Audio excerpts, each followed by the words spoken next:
Ambassador Sarah Chen stood in the Great Hall of the Galactic Council for the last time. The massive room buzzed with angry voices from dozens of alien species. Their translators worked overtime, turning clicks, whistles, and growls into words everyone could understand. Sarah looked calm, but inside she felt tired. 3 long years of fighting for human rights in this place had worn her down. The other species treated humans like children who needed constant watching. They made rules that hurt human colonies. They taxed human trade ships until it was hard to make any profit. The final insult had come just last week when they voted to take 40% of all human earnings to pay for something they called galactic security. The Zephyrians had voted yes.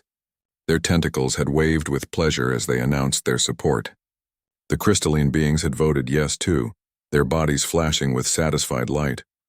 Even the Altarians, who humans had helped during their last medical crisis, had voted to take human money. Sarah raised her hand.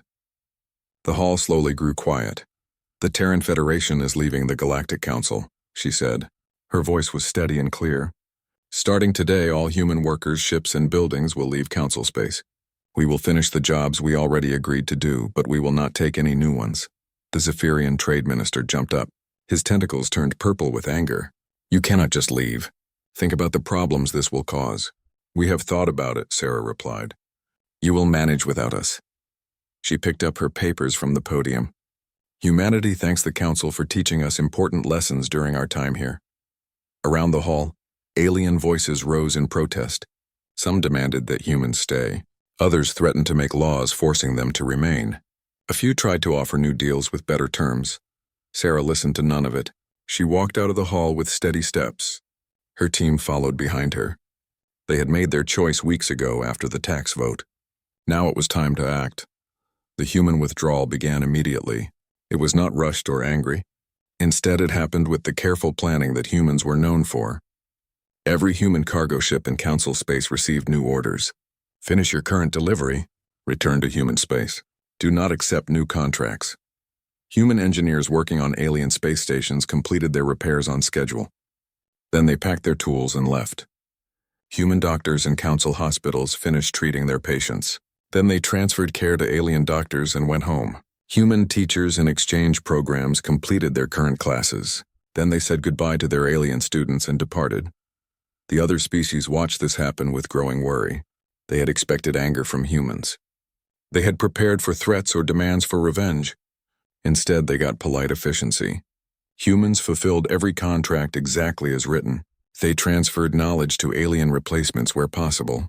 They caused no damage and broke no laws, but they also did nothing extra.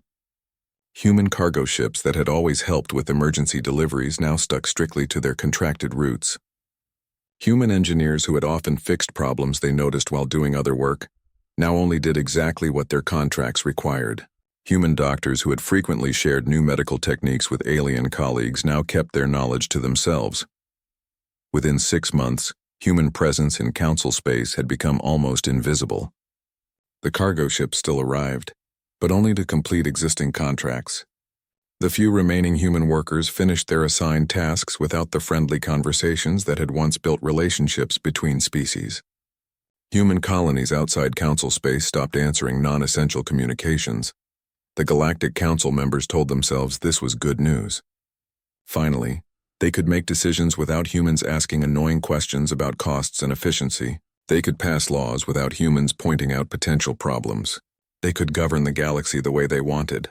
The Zephyrian Trade Minister gave speeches about the new opportunities this created for other species. The crystalline hegemony talked about returning to traditional values without human influence. The medical consortium from Altair announced plans to develop new supply chains that did not depend on human ships. For a few months, everything seemed fine. Council meetings ran more smoothly without humans asking for detailed explanations of every proposal. Trade negotiations moved faster without humans calculating exact costs and benefits. The military planning sessions felt more dignified without human officers asking practical questions about logistics. But slowly, small problems began to appear. A cargo shipment arrived 3 weeks late because the non-human crew had misunderstood the delivery schedule. A space station's air recycling system started making strange noises after the human maintenance team left. A trade route that had always run smoothly suddenly became unreliable, when the human coordinator was not there to manage the complex scheduling. These were minor issues. The council members assured each other that they would adapt quickly. Other species could learn to do the jobs humans had been doing. It might take some time, but the galaxy was full of intelligent beings who could solve any problem. What they did not realize was how deeply humans had become part of the systems that kept their civilization running. Humans had not just done jobs. They had connected different alien technologies in ways that made them work together. They had created schedules that balanced the needs of dozens of different species. They had built relationships that allowed beings who could barely communicate to cooperate effectively. The human withdrawal was like removing the mortar from between bricks. Each brick was still strong, but the structure began to weaken without the connections that held it together. Sarah Chen returned to Earth and took a new job coordinating relations between human colonies. She received daily reports about the effects of the withdrawal. The reports were purely factual. They did not celebrate the problems other species were having. They simply recorded what was happening. The Nexus station is reporting power fluctuations, her assistant told her during one morning briefing. Their human engineering team left last month. I see, Sarah replied. Have they requested assistance? No official request, but their communication suggests they are having difficulties finding adequate replacements. Sarah nodded. This was expected. Humans had designed many of the systems that kept major space stations running. Without human engineers who understood both the technology and the complex needs of multi-species environments, maintenance would become much more difficult. What about the trade routes? Sarah asked. Cargo delivery times have increased by an average of 40%. Several routes have been temporarily suspended due to coordination problems. Again, this was not surprising. Human cargo crews had developed efficient systems for moving goods between species with very different requirements. Without those systems, trade would naturally become more complicated and expensive. Sarah looked out her office window at the busy spaceport below. Human ships came and went with their usual efficiency. Human colonies were reporting increased prosperity, now that they did not have to pay council taxes. Human businesses were finding new customers among the independent species, who had never joined the counselor who had left it in frustration. Humanity was not suffering from their departure from the Galactic Council. If anything, they were doing better without the restrictions and interference they had endured for 3 years. The galaxy would learn to function without humans eventually. But it would never again be as efficient, as prosperous, or as stable as it had been when humans were part of the system. The Council had made their choice when they decided humans were not worth treating as equal partners. Now they would live with the consequences of that choice. Sarah turned back to her work.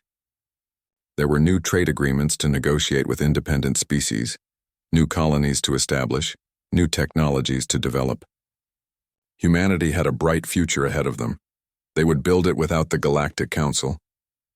Trade Minister Vexhai stared at the numbers on his screen and felt his primary stomach twist into knots. The report was 6 months old now, but the reality was getting worse every day. Human cargo ships had carried more than 1/3 of all goods moved between star systems. Their disappearance had left a hole that no other species seemed able to fill. The minister's tentacles drummed against his desk as he read through the latest status reports. The Krillian heavy haulers had agreed to take over some human routes, but they wanted 3 times the payment humans had charged. Even worse, their massive ships could only carry half as much cargo as the efficient human vessels. What had once been profitable trade was now barely breaking even. The Centauran fleet was more reasonable with their prices, but their scheduling system made no sense to anyone else. They consulted star charts, religious calendars, and something their captains called the wisdom of the void before deciding when to depart. A journey that human ships completed in 3 weeks now took the Centaurans 2 months, assuming they arrived at all. Vexhai called his staff into the meeting room. The Zephyrians around the table looked as worried as he felt. Options, he demanded. Give me solutions. His logistics coordinator, a young female named Yexelin, spoke first. We could try to hire more independent cargo runners. The profit margins would be smaller, but we could maintain most of our current trade volume. How much smaller? Vexhai asked. 30 to 40% reduction in profits. The trade minister's tentacles went pale. Those profit margins were what kept the Zephyrian economy stable. A reduction that large would cause problems throughout their entire civilization. What about training our own cargo crews? Suggested another staff member. Yexelin pulled up another screen of data. We have been trying, but human cargo operations were incredibly complex. They used standardized containers that worked with any loading system. They had backup plans for every possible problem. They knew how to handle cargo for dozens of different species, each with specific environmental needs. She paused, looking uncomfortable. Our crews are learning, but they keep making mistakes. Last week, one of our ships delivered temperature-sensitive Altarian medicines to a hot storage facility. The entire shipment was ruined, Vexhai groaned. The Altarians would demand compensation for that mistake. More lost profits. Meanwhile, across the galaxy, Station Administrator Colwyn was dealing with his own crisis. Nexus Station had been the most successful commercial hub in Council space for over 2 centuries. Beings from hundreds of worlds came there to trade, conduct business, and transfer between different transportation networks. The station's success had depended on one crucial factor. Everything worked perfectly. The artificial gravity stayed constant. The atmosphere remained comfortable for dozens of different species. The power systems never failed. The waste recycling systems handled everything from crystalline metabolic dust to Zephyrian bio-waste without problems. Human engineers had maintained all of these systems for the past 50 years. They had not just repaired problems when they occurred, they had prevented problems from happening. They had created maintenance schedules that kept ancient alien technologies working together smoothly. They had designed backup systems and emergency procedures that could handle any crisis. Now those humans were gone, and Colwyn was learning how much his station had depended on them. Administrator? His chief engineer called over the communication system. We have another gravity fluctuation in Sector 7. The artificial gravity keeps shifting between standard and 15% above normal. How long to fix it? Colwyn asked. The Thraxian repair team estimates 4 to 6 days. They want to meditate on the proper approach to mechanical harmony before they begin work. Colwyn closed his eyes and tried not to scream. The Thraxians were skilled engineers, but they worked at their own pace. They treated every repair job as a spiritual journey that could not be rushed. What humans could fix in 2 hours might take the Thraxians 2 weeks. What about the atmospheric processors? He asked. Still having problems maintaining consistent oxygen levels. The synthetic AI systems we installed can handle basic operations, but they cannot adapt when unexpected situations arise. Yesterday, a group of methane-breathing visitors arrived without advance notice. The AI systems could not figure out how to adjust the atmospheric mix to accommodate them safely. This was the problem Colwyn faced everywhere he looked. Human engineers had possessed something that was proving impossible to replace: the ability to think creatively about complex problems. They could look at a situation, understand what needed to happen, and figure out a solution that worked for everyone involved. The AI systems were efficient but rigid. They could follow programmed instructions perfectly, but they could not handle unexpected situations. The alien engineers were skilled in their own areas, but they did not understand the complex interactions between different technologies and species needs that made Nexus Station function. In Sector 12 of the station, Merchant Captain Dextar waited in line to have his cargo processed. The line had not moved for over an hour. The automated cargo handling system had broken down again, and the repair crew was trying to figure out how to fix it. This never happened when the humans were here, complained the Valdorian trader standing behind him. They could fix anything in minutes, Dextar nodded sadly. He had been trading through Nexus Station for 20 years. In all that time, he had never experienced delays like this. The human cargo handlers had moved goods quickly and efficiently. They had known the regulations for every species and the special requirements for handling different types of cargo. Now everything took 3 times as long, and mistakes were common. Last month, Dextar had watched a cargo container full of delicate crystalline art objects get dropped by an inexperienced loader. The sound of breaking crystal had echoed through the cargo bay like breaking dreams. Back on the Zephyrian homeworld, Trade Minister Vexhai received an urgent message from the Nexus Station Administrator. The message was polite but desperate. Station operations were becoming unreliable. Merchants were starting to avoid Nexus in favor of smaller, but more dependable facilities.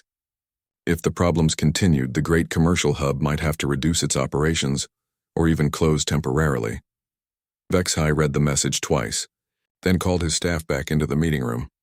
"How much of our trade goes through Nexus Station?" he asked. Yexlin checked her records. 47% of our high-value goods and 62% of our time-sensitive deliveries. The trade minister felt his second stomach begin to cramp. If Nexus Station failed, the entire council economy would suffer. The station was more than just a trading post.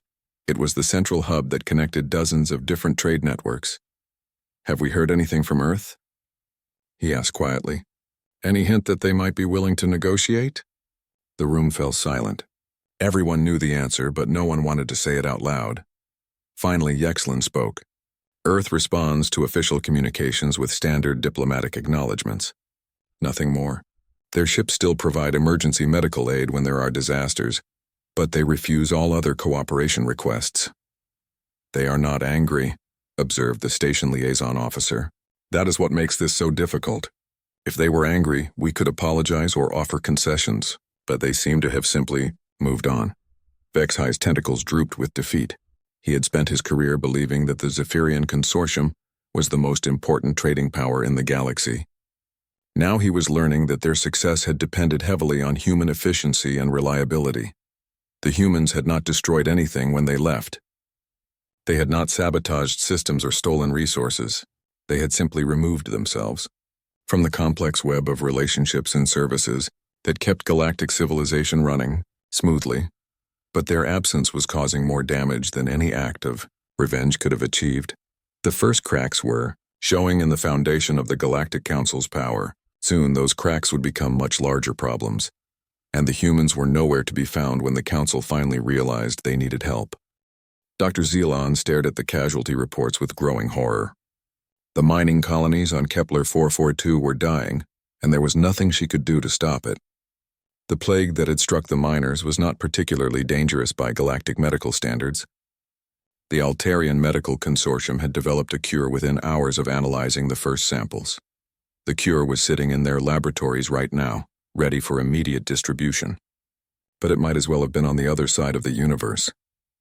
"Status report on medical transport," Zealon demanded from her logistics coordinator.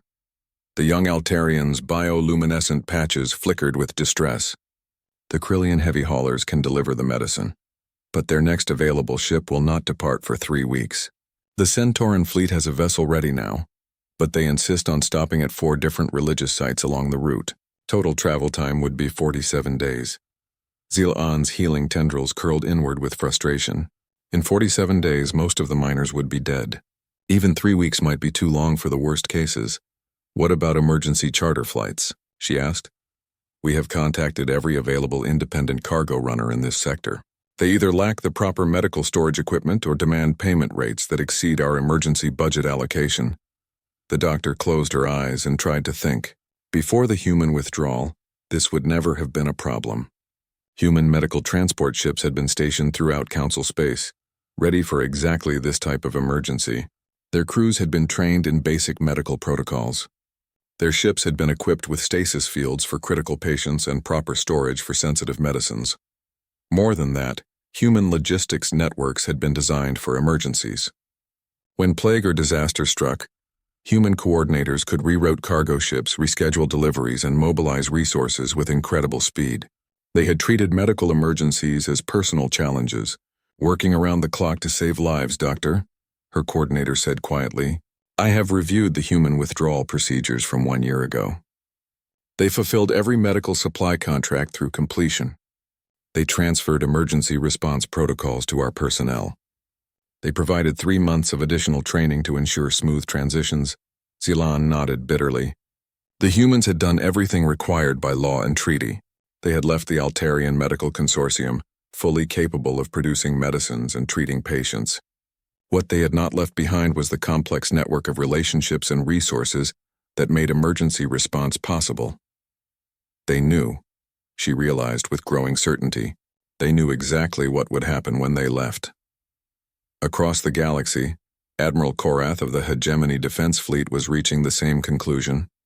The Admiral stood in the command center of the fleet's newest battleship, surrounded by displays showing the sorry state of galactic defense. On paper, The fleet looked impressive. Hundreds of warships from dozens of species, armed with the most advanced weapons in known space. The crystalline hegemony contributed ships that could focus energy beams with deadly precision. The Zephyrian vessels were fast and maneuverable. The Thraxian heavy cruisers could absorb incredible amounts of damage, but the fleet could barely patrol its home systems effectively. Fuel status report, Admiral Korath ordered. His logistics officer, a nervous Altarian, consulted his displays. The crystalline ships are running low on processed energy crystals. The Zephyrian vessels need biofuel that must be kept at specific temperatures. The Thraxian cruisers use a synthetic compound that requires monthly replacement. How long until we have supplies for everyone? At current delivery rates, 6 months for full resupply of all vessel types. Admiral Korath's mandibles clicked with frustration. 6 months to fuel a fleet that should have been ready for immediate deployment. The problem was not lack of resources. The Council had plenty of raw materials and industrial capacity. The problem was coordination. Human engineers had designed the standardized fuel systems that allowed ships with completely different technologies to operate together. Human logistics officers had created supply chains that could keep the diverse fleet operational across dozens of sectors. Human coordinators had managed the complex scheduling required to maintain, repair, and supply hundreds of different vessel types. Without them, the mighty hegemony fleet had become a collection of powerful but incompatible ships. Each species wanted to use their own fuel, their own repair procedures, their own communication protocols. What had once been a unified force was now a barely functional alliance of individual fleets. Admiral, his communications officer reported, we are receiving distress calls from the Outer Rim, pirate attacks on 3 different trade routes. They are requesting immediate military response. Korath looked at his fleet deployment map. Half his ships were docked for repairs that were taking twice as long as expected without human technical support. Another quarter were dealing with fuel shortages and supply problems. The remaining vessels were scattered across different sectors, each following their own species' patrol patterns. Response time to the Outer Rim? He asked.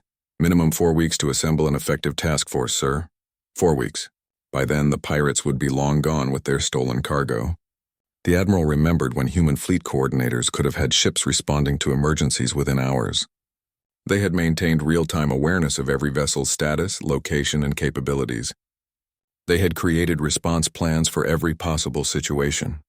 Now each crisis required lengthy negotiations between different species commanders, complex logistics planning, and careful coordination of incompatible technologies. What had once been automatic had become nearly impossible. On the civilian side, the cascade effect was becoming visible to ordinary citizens throughout Council space. Nexus Station was operating at less than half capacity, forcing merchants to use smaller, less efficient trading posts.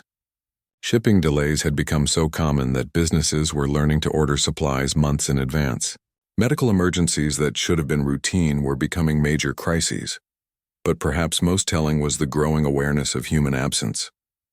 For years, Council citizens had barely noticed human contributions to their daily lives. Human engineers had worked behind the scenes, keeping systems running smoothly. Human traders had delivered goods reliably and efficiently. Human doctors had shared medical knowledge freely with their alien colleagues. Now that the humans were gone, their absence was everywhere. The space station that used to maintain perfect environmental conditions now had constant problems with temperature and atmosphere. The cargo delivery that used to arrive exactly on schedule was now weeks late. The emergency medical response that used to be swift and efficient was now slow and unreliable. Citizens began asking questions that their leaders did not want to answer. Why had the humans really left? What had the Council done to drive away the most reliable species in the galaxy? And most importantly, was there any way to get them back? Council leadership tried to maintain public confidence. They gave speeches about adaptation and self-reliance. They announced new initiatives to train alien workers for jobs humans had once performed. They promised that temporary disruptions would soon be resolved. But privately, they were beginning to panic. Economic reports showed declining trade revenues, increasing transportation costs, and growing inefficiencies throughout all Council systems. Military assessments indicated that fleet readiness had dropped to dangerous levels. Medical authorities warned of potential crises if emergency response capabilities were not restored soon. And through it all, Earth maintained diplomatic silence. They responded to official communications with polite acknowledgments that said nothing useful. They provided aid during genuine disasters but refused all other cooperation. They seemed content to let the Council struggle with the consequences of its own decisions. Dr. Zelan stood in her laboratory, looking at vials of medicine that could save lives but had no way to reach the beings who needed them. Admiral Korath stood on his command deck, commanding a fleet that could barely defend itself. Trade Minister Vexai sat in his office, watching profits disappear as trade networks collapsed. All three were beginning to understand the same terrible truth. The humans had not simply been useful partners in galactic civilization. They had been the foundation that held everything together. And now that foundation was gone, the entire structure was beginning to crumble. The cascade effect had begun, and no one knew how to stop it. The Galactic Council chamber had never felt so empty. 18 months after humanity's quiet departure, the great hall that had once echoed with confident speeches now hummed with worried whispers. The representatives who had once argued loudly about human inefficiency now spoke in hushed tones about economic collapse and system failures. Council Speaker Threnix of the Crystalline Hegemony called the emergency session to order. Her body's usual bright glow had dimmed to a pale flicker, reflecting the mood of the entire assembly. The holographic displays around the chamber showed data that no one wanted to see but everyone needed to understand. Members of the Council, Threnix began, her voice barely audible through the translation matrix. We must face the reality of our situation. The economic projections are clear. Galactic GDP has declined by 23%. Intersector communication delays have increased by 340%. Medical supply shortages affect 67% of our member systems. The numbers hung in the air like a death sentence. Every representative in the chamber had seen their own local versions of these statistics. Planets that had once prospered were now struggling to maintain basic services. Trade routes that had operated smoothly for centuries were barely functional. The great achievements of galactic civilization were crumbling. Trade Minister Vexai rose from his seat. His tentacles had lost their healthy purple color and now showed the pale gray of chronic stress. Honored Speaker, the Zephyrian Consortium has completed a detailed analysis of the transportation crisis. Without human logistics support, cargo delivery times have tripled. Costs have increased by an average of 200%. Several major trade routes are no longer economically viable. He paused, looking around the chamber at faces filled with similar despair. We estimate that full recovery to pre-withdrawal efficiency levels would require 15 to 20 years, assuming we can develop adequate replacement systems. A wave of shocked murmurs rippled through the assembly. 20 years to undo the damage caused by 18 months without humans. The mathematics of failure were becoming impossible to ignore. Dr. Zelan of the Altarian Medical Consortium stood next. Her healing tendrils moved in patterns that indicated deep distress. The medical situation is equally grave. Emergency response capabilities have been reduced to 40% of previous levels. The plague on Kepler 442 resulted in 12,000 preventable deaths because we could not deliver medicines in time. Similar crises are developing in 7 other systems. She looked directly at the Council leadership. Before the human withdrawal, medical emergencies were managed through integrated response networks. Human ships provided rapid transport. Human coordinators managed complex logistics. Human medical officers served as liaisons between different species' health protocols. We have been unable to replace any of these capabilities effectively. Admiral Korath stepped forward, his massive hegemony frame casting shadows across the chamber floor. The defense situation is critical. Fleet operational readiness has dropped to 34%. Response times to emergency situations have increased from hours to weeks. Our ability to project power beyond home systems has been severely compromised.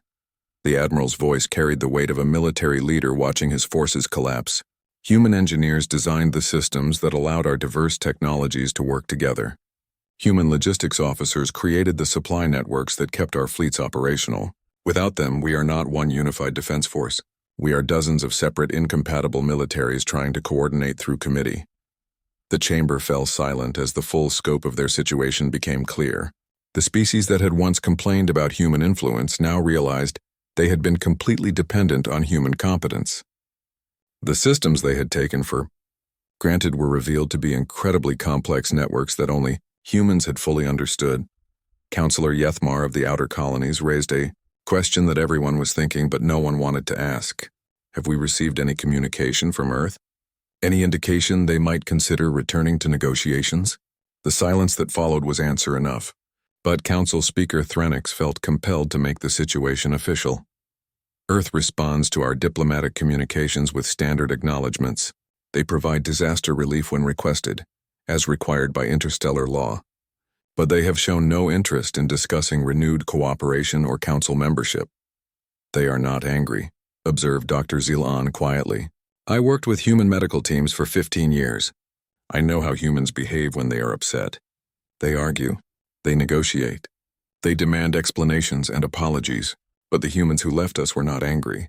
They were simply finished with us.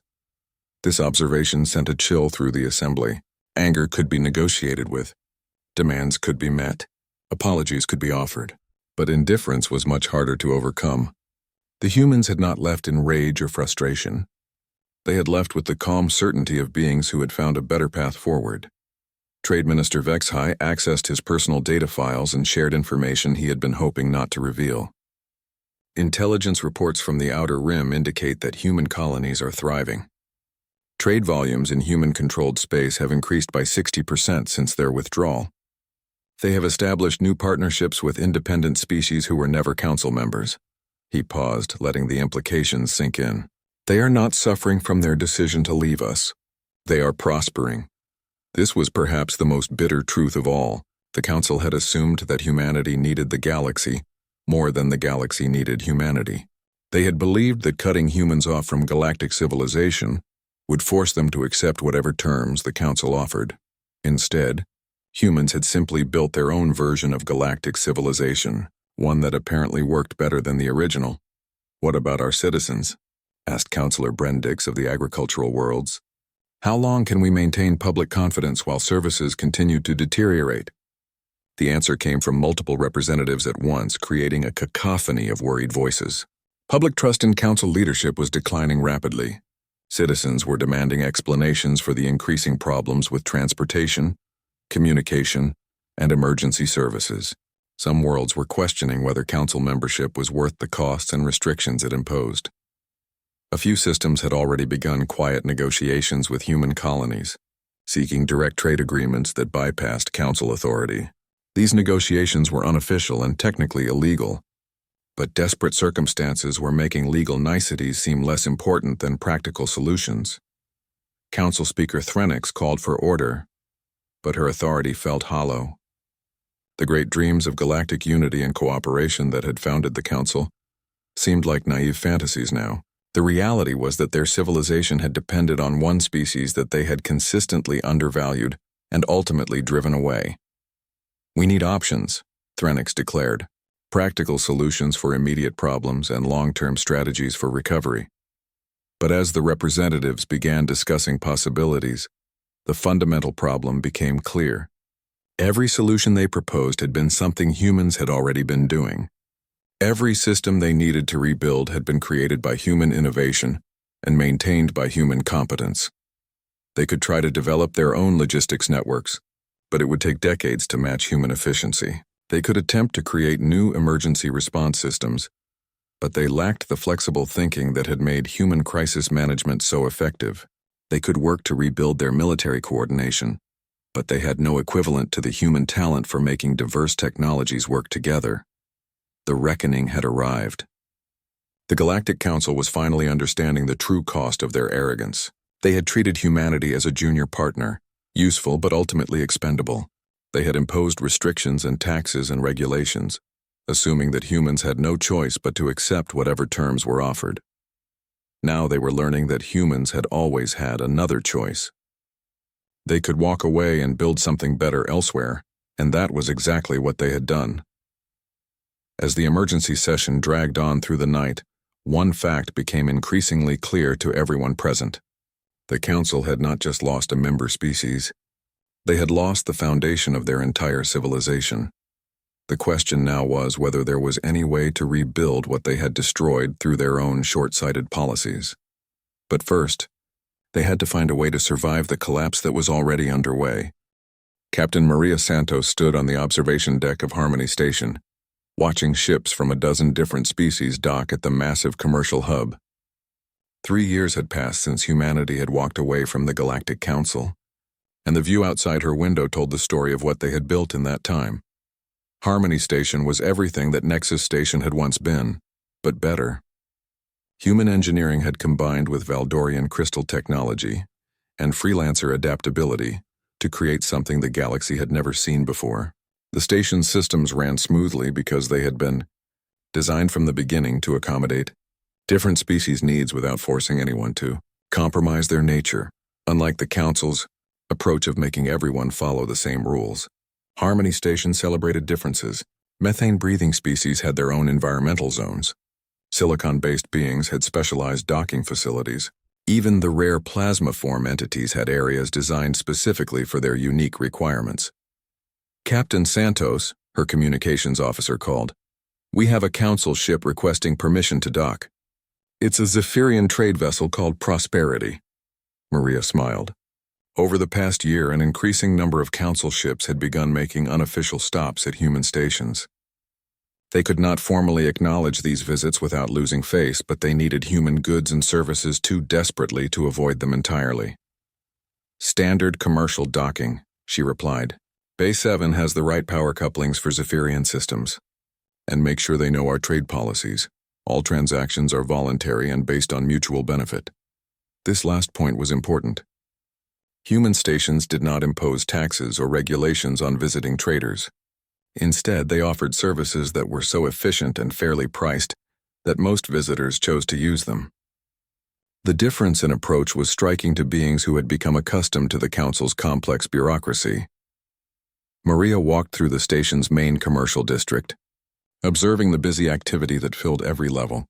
Human traders negotiated with Korthak merchants over rare minerals. Altarian doctors consulted with human medical researchers about new treatment techniques.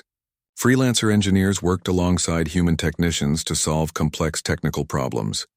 The cooperation was genuine because it was voluntary. No one was forced to participate, so everyone who chose to be there wanted to contribute to the collective success.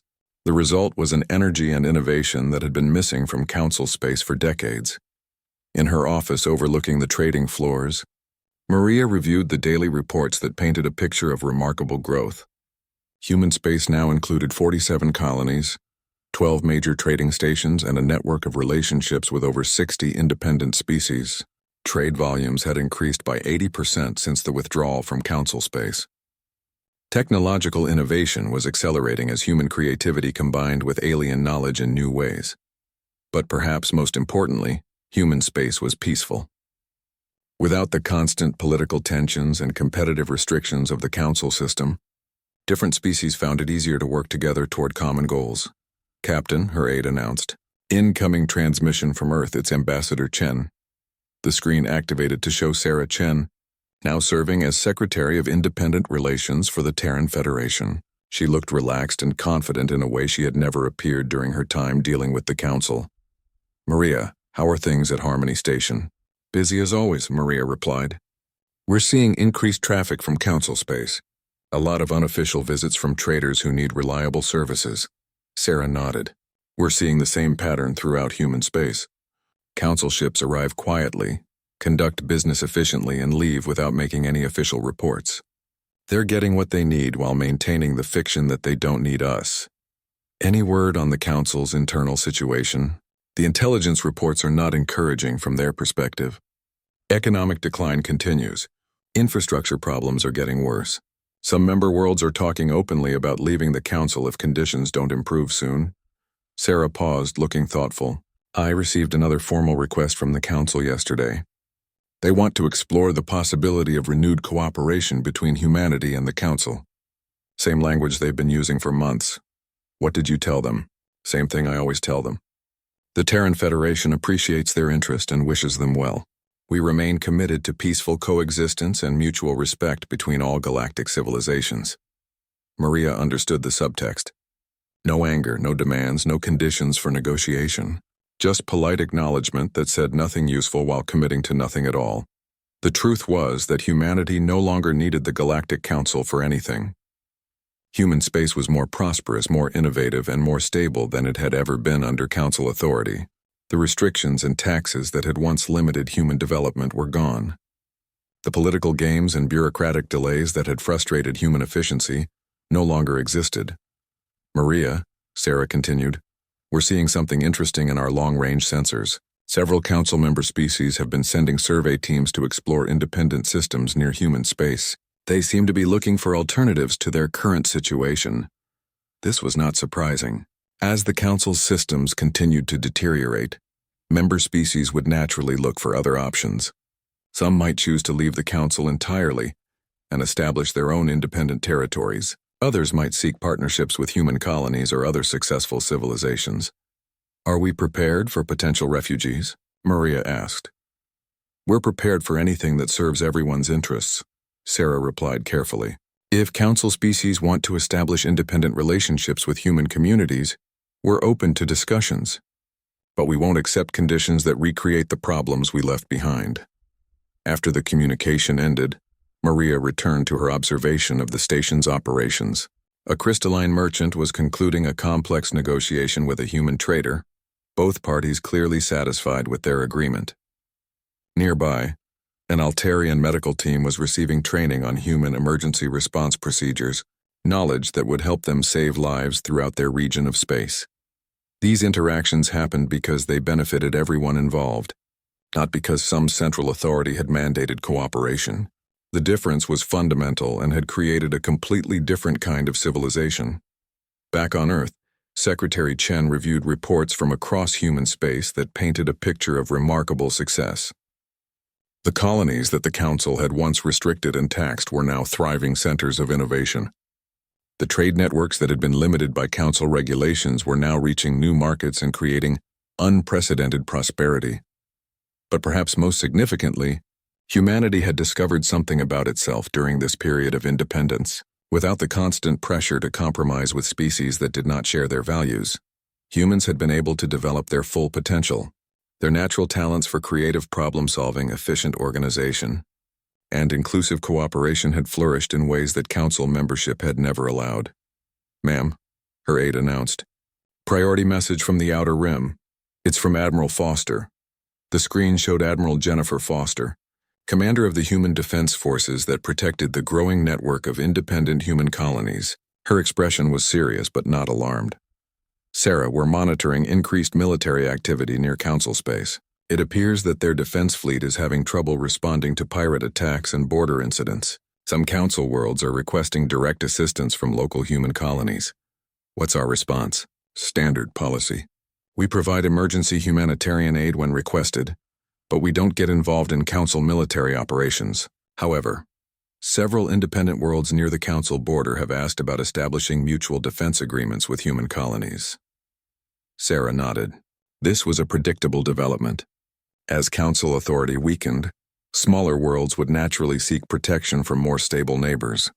Human colonies were ideal partners because they had proven their reliability and had no interest in conquest or domination. Approved for case-by-case evaluation, she decided. But make sure any agreements are truly mutual. We're not interested in becoming the Council's replacement. We're building something different. As the years passed, this difference became increasingly apparent to everyone in the galaxy. The Council had been built on the assumption that different species needed central authority to force them to cooperate. Human space had proven that cooperation worked better when it was voluntary and based on shared benefits. The Galactic Council continued to exist, but its influence and effectiveness continued to decline. Member species left to join human-aligned independent systems or to establish their own autonomous territories. Trade networks reorganized around human stations that offered better services without political interference. The galaxy was becoming more diverse, more innovative, and more peaceful as the old system of forced unity gave way to voluntary cooperation between equals. Maria Santos had seen the transformation from her unique position as manager of one of the galaxy's busiest trading stations.